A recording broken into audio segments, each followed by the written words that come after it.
Salut tout le monde, c'est Jojo, je suis très ravi de vous retrouver dans cette nouvelle vidéo. En partenariat avec Huawei, j'ai reçu leur nouveau smartphone pliant, le Huawei Mate XS. Vous le savez, de mon côté, les smartphones équipés de ce type d'écran, ça m'intrigue de ouf. Pour moi, c'est l'avenir. Ça apporte une nouvelle façon d'utiliser son smartphone. J'en ai déjà testé deux, j'aurais bien aimé tester le Huawei Mate X qui est sorti l'année dernière. Cependant, pas disponible en France. Mais cette année, les choses ont changé. On peut enfin acheter un smartphone pliant venant de Huawei dans notre pays.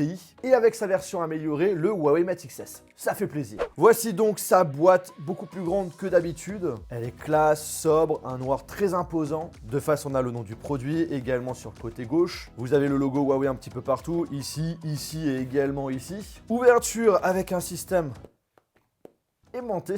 Ça fait vraiment penser qu'on est en train de déballer un produit de luxe. Je suis vraiment tout excité parce que du coup ça fait depuis longtemps que je voulais le tester. Nous avons dans un premier temps le smartphone entouré d'un emballage qui regroupe une liste d'infos importantes, comme le fait de ne pas enlever l'écran de protection, de faire attention à ne pas faire rentrer du liquide ou des petites particules à l'intérieur. Bref, d'en prendre soin et de ne pas le faire tomber.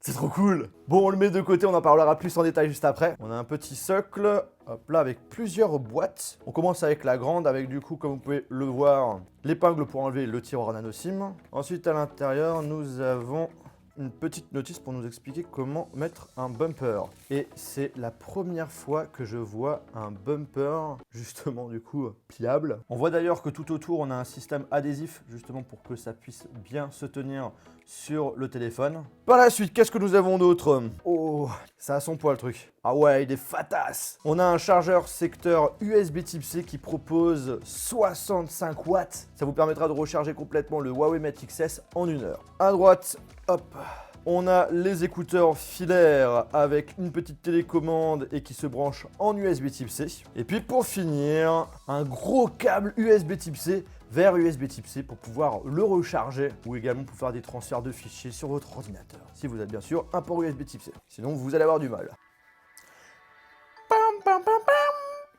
Voici donc le fameux Huawei Mate XS proposé en une seule couleur bleu foncé qui plié est un grand smartphone avec un écran 6,6 pouces et déplié devient une tablette avec un écran plus grand de 8 pouces. Comment ça fonctionne? C'est très simple. En fait, derrière, vous avez un petit bouton. On appuie dessus et le tour est joué. L'utilisation est complètement différente par rapport aux autres smartphones pliants que j'ai pu tester. Alors j'ai vraiment hâte de pouvoir l'utiliser pendant un très gros mois pour vous partager mon avis, mon expérience avec. Donc oui, je sortirai une vidéo de test pour ne pas le rater. Si c'est toujours pas fait, n'hésitez pas à vous abonner, d'appuyer sur le bouton cloche. Là ici, on reste sur une vidéo unboxing et de présentation rapide. Là où je suis vraiment intrigué, c'est est-ce qu'on va prendre l'habitude à utiliser cette technologie pliable sur ce Huawei Mate XS, si on va l'utiliser de temps en temps ou tout le temps. En tout cas, quand tu as envie de regarder des films, des vidéos, naviguer sur internet, jouer à des jeux, faire du multitâche, ça devrait être pas mal du tout. À première vue, ce Huawei Mate XS ressemble beaucoup à son grand frère. Même design, même écran, plié, déplié, même technologie, de l'OLED, même définition Full HD+. On a le même squelette, mais à l'intérieur, il y a du changement. Premièrement, le système de charnière a été revisité, avec notamment une meilleure résistance et meilleur retour utilisateur lorsqu'on l'ouvre et referme. Le processeur a également évolué. On passe du Kirin 980 au 990 5G, plus performant et qui propose une meilleure gestion de la batterie.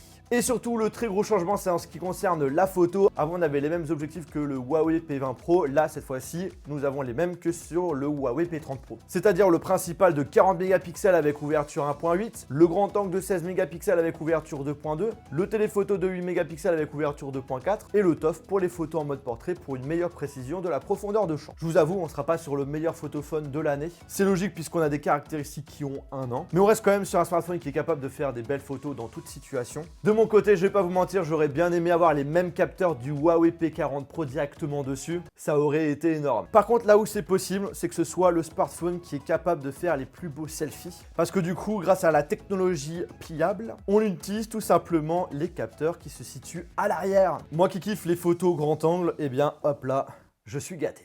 En ce qui concerne les autres caractéristiques, il est équipé de la 5G. On pourra donc profiter de la 5G si on a le forfait qui va avec. On a une batterie de 4500 mAh. Dans la logique, on devrait tenir une bonne journée. Je vous parlerai de l'autonomie avec plus de précision dans ma vidéo de test. Sinon en RAM, on a 8 Go et en stockage 512 Go. Donc c'est à vous dire qu'on a pas mal d'espace, mais si vous le souhaitez, vous avez la possibilité de rajouter en plus une carte mémoire spéciale Nano SD de chez Huawei, ou soit si les 512 Go vous suffisent, je pense que ça va vous suffire, on a la possibilité de rajouter une deuxième nano SIM. Au niveau de l'OS, on est sur Android 10 avec l'interface Huawei.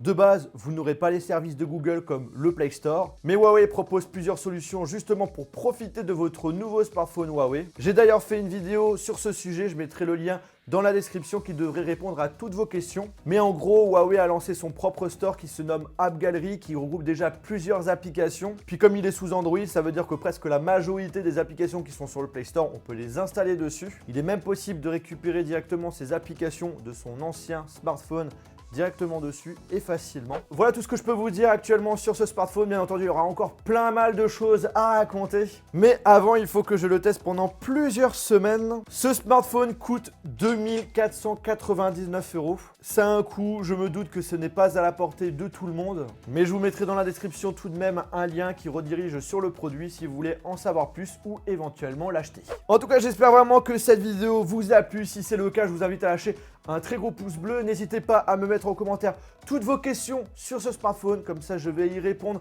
dans ma future vidéo de test. Et sur ce, on se retrouve dans une prochaine vidéo. Salut! Et toi, je t'attendais depuis longtemps, hein? Ah, je suis content.